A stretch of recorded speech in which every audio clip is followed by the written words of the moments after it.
வணக்கம் நண்பர்களே! இது நங்குரம். நான் முருகேசன். இந்த காணொளியை பார்க்கும் நண்பர்கள், தயவுசெய்து லைக் பண்ணுங்க, ஷேர் பண்ணுங்க, கமெண்ட் பண்ணுங்க. ம மறந்துடாம சப்ஸ்கிரைப் பண்ணி உங்களுடைய மேலான ஆதரவை கொடுங்கள். நன்றி, வணக்கம். இன்னைக்கு நடிகர் ராஜேஷ் அவரு நம்மகிட்ட இல்ல. நம்மளை விட்டு பிரிந்து விட்டார். ஒரு தரமான ஒரு நடிகர். ரொம்ப சீனியரு. 70 வயசுக்கு மேல இருக்கும்னு நெனைக்கிறேன். அவரோட மறைவு அ ரொம்ப அதிர்ச்சிகரமான ஒரு சம்பவம்.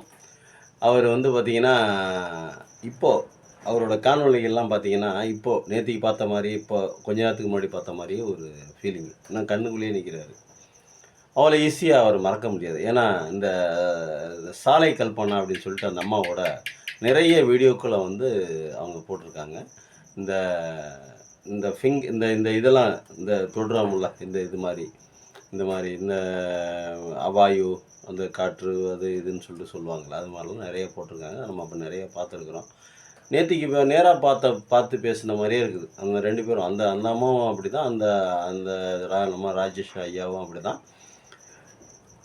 ரொம்ப அவங்களுக்குள்ள ஒரு கெமிஸ்ட்ரி நல்லா ஒர்க் அவுட் ஆயிருக்குது. அந்த 2 பேர் பேசுறதும் ஒருத்தருக்கு ஒருத்தர் நல்லா அவருக்கும் இவரும் ஒரு நாலேட்ஜ் பெர்சன். அந்த அம்மா இதுல இந்த முத்திரைகள்ல அந்த அம்மாவுக்கு நிபுணத்துவம் பெற்றிருக்காங்க. அவங்க ஒரு டீச்சரும் அப்படின்னு சொல்றாங்க. அதனால அவங்களுடைய காணொளி மிகவும் சிறப்பாக இருக்கும். அது பார்க்காதவங்க பாருங்க. அது நல்லது அப்படின்னு சொல்றாங்க.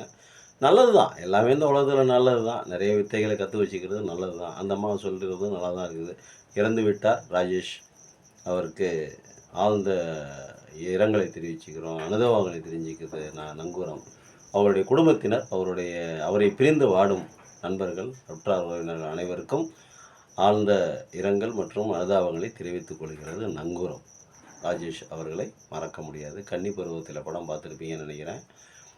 கன்னி பருவத்திலே அந்த படம் அவருடைய படம். அப்புறம் பாக்கியராஜ் படத்தில் நடிச்சிருக்காரு. இது என்ன படம் அது? ஏதோ ஒரு படம். அவரு பாக்கியராஜுக்கு நிகராக நடிச்சிருப்பாரு. அவர் வந்து கேரளாக்காரரா இருப்பாரு. அந்த பொண்ண ஏற்கனவே லவ் பண்ணியிருப்பாரு, அம்பிகாங்கிற அம்மாவ. அந்த படம்லாம் பார்க்காதவங்க இன்னொரு தடவ போய் பாருங்க. நல்லாயிருக்கும். அவருடைய நடிப்பு நல்லாயிருக்கும். சத்யாங்கிற ஒரு படத்தில கூட வில்லன் கேரக்டர் பண்ணியிருப்பாருன்னு நினைக்கிறேன். ஞாபகம். ரொம்ப நாள் ஆச்சு சத்யா. கமல் ரசிகனா இருந்து பார்க்கும்போது அது பார்த்தது. சரி. அதனால அவருக்கு வந்து ஆழ்ந்த இரங்கலையும், அனுபவங்களையும் தெரிவித்துக் கொள்கிறோம். அந்த மாரி ஒரு நடிகர், ஒரு தரமான ஒரு நடிகரை இனிமேல் நம்ம பார்க்குறது கஷ்டம். அப்புறம் ரொம்ப நாளா நம்ம காணொளி போடல. காணொளி போடுறதுக்கான சூழ்நிலைகள் அமையல.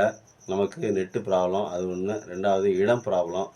நம்ம சுத்தி எல்லாம் கோயிலு, சாமி அப்படியே இருக்குது. பொழுதன்னைக்கும் சாமி, பாட்டு அது இதுன்னு சொல்லிட்டு போடுறாங்க. நமக்கு அதனால போட முடியல. இனிமேல் காணொளி போடணும்னு தான் நினைக்கிறேன். அனைவரும் உங்களுடைய மேலான ஆதரவை கொடுங்கள். நன்றி, வணக்கம்.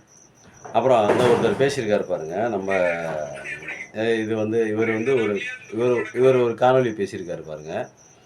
இந்த காணொளிய வந்து இவர் ஒரு போலீஸ் அதிகாரின்னு நினைக்கிறேன். முதல்ல காணொளிய பார்ப்போம். அப்புறம் நம்ம அவரை பத்தி பேசுவோம்.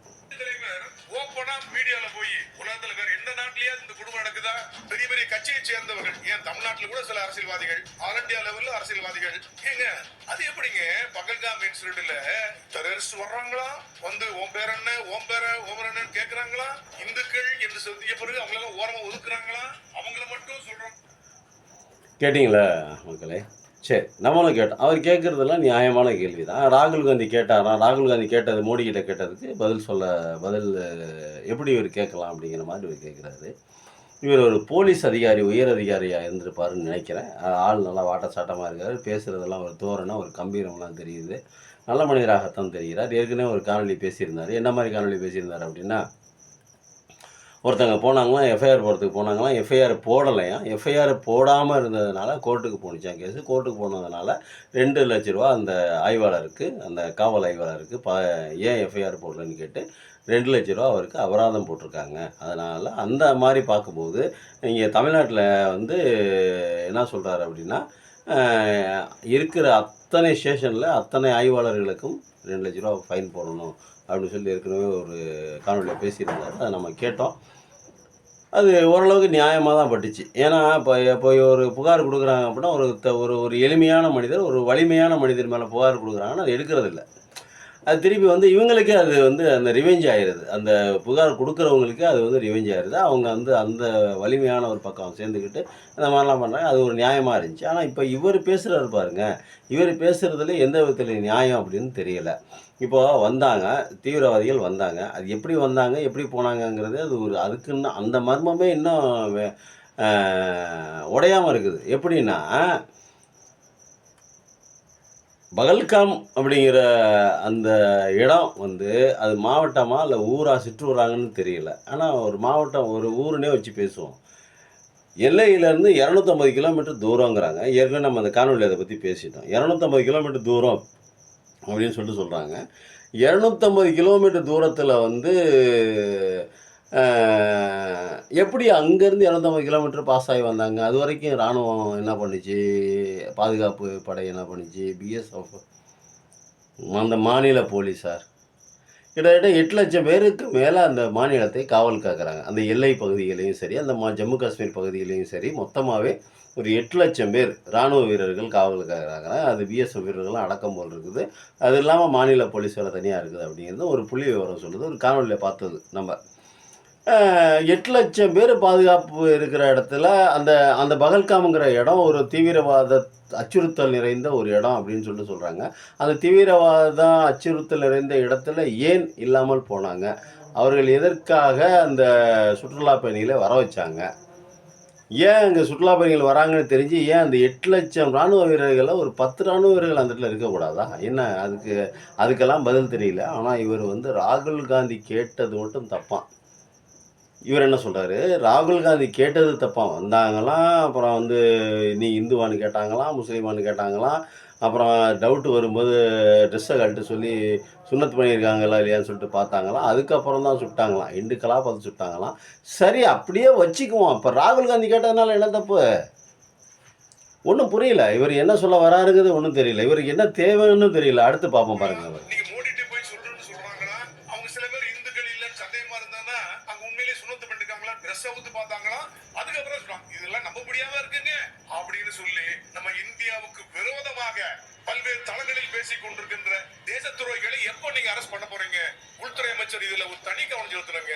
இதெல்லாம் விட ரொம்ப ஒரு கேவலமான விஷயம், ரொம்ப வருத்தத்துக்குரிய விஷயம் என்னன்னா, நம்ம இந்தியாவுடைய காங்கிரஸ் கட்சியை சேர்ந்த பாராளுமன்றத்தினுடைய எதிர்க்கட்சி தலைவர் திரு ராகுல் காந்தி அவர்கள் ரொம்ப ஒரு கேவலமான ஒரு கேள்வியை முன் வச்சார். மோடி அவர்களே, பாகிஸ்தான் சொல்றாங்க 5-6 பிளைட் நாங்க வந்து சுட்டு வீழ்த்திட்டோம் அப்படின்னு சொல்றாங்களே, அது உண்மையா? இந்தியா பாகிஸ்தான் போரால் இந்தியாவுக்கு எத்தனை பிளேன் வந்து சேதமடைந்தது அல்லது அதை ஒண்ணும் இல்லாம சுக்குநூறு ஆக்கிட்டாங்க பாகிஸ்தான்காரங்க? சொல்லுங்க, நமக்கு எவ்வளவு சேதம் ஏற்பட்டது அப்படின்னு கேக்குறாரு. இது யாரு கேட்கணுங்க? பாகிஸ்தான்காரன் தான் பொய்யா சொல்லிட்டு இருக்காங்க. ஒரு இந்தியாவுடைய எதிர்க்கட்சி தலைவர் ஓப்பனா மீடியால போய் அப்படியே 1-2 பிளேன் வந்து நமக்கு நம்ம இழந்திருந்தால் கூட அதை இப்படியா ஓப்பனா போய் சொல்லுவாங்க? உலகத்துல வேற எந்த நாட்டிலேயே இந்த குடும்பம் நடக்குதா? இப்படிப்பட்ட அரசியலை வச்சுட்டு நம்ம என்ன செய்ய போறோம்? பார்த்துட்டீங்களா எப்படி பேசியிருக்காரு பாருங்க. இதெல்லாம் ராகுல் காந்தி கேட்கக்கூடாதான். வேற யாரு கேட்குறதுன்னு தெரியல. ஒரு சண்டை நடக்குதுங்க. சண்டை நடக்குது. அதில் வந்து ஒரு சண்டை நடந்தால் 2 பக்கெட்டு தான் சட்டை கிழியும். அதில் மாற்று கருத்து இல்லை. இங்கிட்டும் சேதமாகும், அங்கிட்டும் சேதமாகும். இது உலக அறிஞ்ச உண்மை தான். சரி, அந்த சேதமானது எவ்வளவு? சேதமான ஏரோப்ளேன் எத்தனை? இறந்த வீரர்கள் எத்தனை பேர்? பொதுமக்கள் எத்தனை பேர்? இதுக்கெல்லாம் கணக்கு வேணும்ல. இது கேட்குறது குத்தம். இது கேவலமான ஒரு விஷயமா? அது எப்படி இது கேவலமான விஷயமாகும்?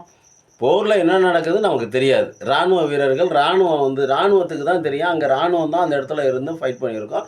நம்ம சிவிலியன்ஸ் யாரும் போக முடியாது, போக விட்டுருக்க மாட்டாங்க. போகிறதுக்கு முடியாது, நம்ம பயந்துட்டு போக மாட்டோம்னு வச்சுக்கோங்க. அவங்க விட்டாலும் திருட்டுத்தனமாக போனாலும் நம்ம அந்த இடத்துக்கு போக முடியாது. நமக்கு அது மாதிரி ஒரு சூழ்நிலை இருக்கும்போது எதிர்க்கட்சி தலைவர் நேராக போய் பார்த்துட்டு வருவாரா? சரி, எத்தனை விமானங்கள் சேதமடைஞ்சிருக்குது அப்படின்னு கேட்குறதுல என்னங்க குத்தம்? எனக்கு ஒன்றும் புரியல. ஒரு நாட்டினுடைய எதிர்க்கட்சி தலைவர், அங்கீகரிக்கப்பட்ட பாராளுமன்றத்தால் மக்களால் அங்கீகரிக்கப்பட்ட ஒரு மக்கள் தலைவர், ஒரு எதிர்க்கட்சி தலைவர் ஒரு கேள்வி கேட்குறாரு. இந்த கேள்விக்கு நீ பதில் சொல்கிறது என்ன தப்பு? இவரோட தேவை என்ன? அமித்ஷா வந்து தனி கவனம் செலுத்தணுமா? இவங்களெல்லாம் அரெஸ்ட் பண்ணி உள்ளே வைக்கணுமா? எதுவுமே கேட்கக்கூடாதா? ஏன்னா ஒரு ஒரு ஒரு சண்டை நடக்குது, ஏன்டா சண்டை போடுறீங்கன்னு கூட கேட்கக்கூடாதா? அப்படி சண்டை போட ஏன்டான்னு கேட்டாக்கா அது ஒரு தேச குற்றமா? இவர் ஒரு காவல் அதிகாரியாக தான் இருப்பார். இவர் பார்க்குறதுக்கு வாட்ட சாட்டமாக இருக்கார். முகத்தில் ஒரு கம்பீரம், ஒரு நல்ல ஒரு இது தெரியுது. இவருக்கு சட்டம் படிச்சிருப்பார், சட்டம் தெரிந்திருக்கும். கண்டிப்பாக சட்டம் படிச்சிருப்பார், சட்டம் தெரிஞ்சிருக்கு. தெரிஞ்சு எல்லாம் தெரிஞ்சுக்கிட்டு இவர் கேட்குறாரு அப்படின்னா, ஒரு ரோட்டில் போகிறவன் குப்பம் சுப்பம் கேட்டால் கூட மத்திய அரசு கணக்கு சொல்லணும். நீ இழந்த வீரர்களும் சரி, இழந்த வீரர்கள் இந்திய குடிமக்களுக்கு சொந்தமானது. 140 கோடி பேருக்கு சொந்தம். ஒரு வீரன் இறந்திருந்தாலும் அந்த ஒரு வீரன் இந்த 140 கோடி பேத்துக்கு சொந்தம். ஏரோப்ளேனில் இருக்கிற ஒரு வீல் அங்கே விழுந்துட்டு வந்திருந்தா கூட அந்த அந்த வீலாகப்பட்டது இந்த 140 கோடி பேத்துக்கு சொந்தமானது. கேள்வி கேட்க உரிமை இருக்கா இல்லையா? இவர் என்னத்தை கண்டிப்பாக ஒரு ஐபிஎஸ் படிச்சிருப்பாருன்னு நினைக்கிறேன். ஐபிஎஸ் படித்தவங்க தமிழ்நாட்டில் ஐபிஎஸ் படித்து வரவங்களுடைய நிலைமை நம்ம தமிழ்நாட்டில் எப்படி இருக்குங்கிறது நம்மளாம் யோசித்து பார்த்துக்க வேண்டியதான். இவர் ஐபிஎஸ் படிச்சிருப்பாருன்னு நினைக்கிறேன். எப்படி கேள்வி கேட்குறாரு பாருங்க அவர். எதிர்க்கட்சி தலைவர் எதுவுமே கேட்கக்கூடாது. என்ன சண்டை நடந்துச்சு, எத்தனை பேர் இறந்தாங்க, எத்தனை ஃப்ளைட்டு போணுச்சு, எத்தனை ஹெலிகாப்டர் போணுச்சு அப்படின்னு ஏற்கனவே நிறைய பேர் காரி துப்புறாங்க காணொலியில். ஏன்னா அவன் 10 லட்ச ரூபா 20 லட்ச ரூபா செலவு பண்ணி ட்ரோன் அனுப்புகிறான். அந்த ட்ரோன் அனுப்புறதுக்கு நீங்கள் மிசைல் அனுப்பிச்சு அடித்து காலி பண்ணுறீங்க. இந்த மிசைலோட விலை பல கோடி ரூபா. ஆனால் அவன் 10 லட்சம் 20 லட்சம் அந்த ட்ரோனை வச்சு நம்மளை டைவெர்ட் பண்ணுறான். நீங்கள் வந்து விளங்காமல் போய் பண்ணிகிட்டு இருக்கீங்க. அதுக்கு பேச அவங்க மேலே குண்டை போட்டிருக்கலாம் அப்படின்னு நிறைய பேர் சொல்கிறாங்க. சரி, சண்டை எதுக்கு போட்டோம் அப்படிங்கிறது ஏற்கனவே ஒரு காணொலியில் பேசியிருக்கிறேன். அந்த காணொலி தெரியல. அதாவது சண்டை எதுக்கு போடுறோம்? அந்த 5 பேரோ 6 பேரோ 10 பேரோ எவனோ வந்தாங்க, சுட்டாங்க, போனாங்க. ரைட்டு. எப்படி வந்தாங்க, ஏன் போனாங்க, அதுவே ஒரு மர்மமான ஒரு பயங்கர மர்ம தேச படம் பார்க்குற மாதிரியே இருக்குது. ஜேம்ஸ் பாண்டு படம் பார்க்குற மாதிரியே இருக்குது. இந்த பழைய படத்தில் இந்த இவர் இருப்பார் பார்த்தீங்களா, ஜெய்சங்கர். நம்ம பழைய நடிகர் ஜெய்சங்கர், மரியாதைக்குரிய ஜெய்சங்கர் அவர்கள். அவர் நடித்த படம்லாம் நாட்டரசு வேலை தென்னிந்திய நம்மளுடைய நம்ம நாட்டு ஜேம்ஸ் பாண்டுன்னு சொல்லுவாங்க வேறு. அந்த மாதிரி படம் பார்த்து எப்பட்றா வந்தாங்க, எப்பட்றா போனாங்கன்னா அதுக்கு விளக்கமே கொடுக்க முடியாது. 7 லட்சம் 8 லட்சம் பேர் ராணுவ வீரர்கள் இருக்கீங்க, எப்படி உள்ளே தாண்டி வந்தாங்கங்கிறது யாரையாவது கூட்டி இது வரைக்கும் கேட்டிருக்கீங்களா? அந்த உயரதிகாரிகள் கூட்டி கேட்டிருக்கீங்களா? இது இன்னும் பேச போனால் இது நம்மளே தேச துரோகின்னு சொல்லுவாங்க. யார் தேச துரோகிங்கிறது மக்களுக்கு தெரியும். நான் கண்டிப்பாக தெரியும், கண்டுபிடிச்சிருவாங்க. மக்கள் வந்து எவ்வளோ நாளைக்கு தான் வடநாட்டு மக்களும் முட்டாளாகவே இருப்பாங்க. ஒரு நாள் இல்லை ஒரு நாள் கண்டிப்பாக விஷயம் தெரியும். அதனால் இந்த மாதிரி அதிகாரிகள் இருக்கிற ஓய்வு பெற்ற அதிகாரியாக தான் இருந்திருப்பார். பதவியிலேருந்து இந்த மாதிரிலாம் பேச முடியாது. இவர் ஓய்வு பெற்ற அதிகாரியாக இருப்பாருன்னு நினைக்கிறேன். அந்த ஓய்வு பெற்ற அதிகாரி பேசுங்க. ஒரு நல்ல புரிதல் உள்ளவர், நல்லா படித்தவர், உயர் அதிகாரியாக இருந்தவர் இந்த மாதிரி கேள்வி கேட்டாக்க படிக்காதவர்கள், ஏழைகள், பாமர மக்கள், கிராமத்து மக்கள், படிக்காத மக்கள்லாம் எப்படி என்ன பண்ணுவாங்க? ஒன்றும் புரியல. இந்த நாட்டை வந்து 2014 கொண்டு போய் ஒரு ஒரு ஒரு ஒரு ஒரு ஒரு எதுக்குமே வக்கு இல்லாத ஒருத்தர்கிட்ட கொண்டு போய் கொடுத்து விட்டு இன்ன வரைக்கும் நம்ம முழிச்சிக்கிட்டு இருக்கோம். இவர் பேசுகிறதெல்லாம் பாவம், அவரோட தேவை என்னவோ பேச தானே செய்யும். ஒவ்வொரு மனிதனும் தன்னுடைய தேவைகளை நிறைவேற்றிக்கொள்ள இது மாதிரிலாம் பேசுவாங்க. இவருக்கு பாவம் என்ன தேவையே தெரியல. நன்றி, வணக்கம்.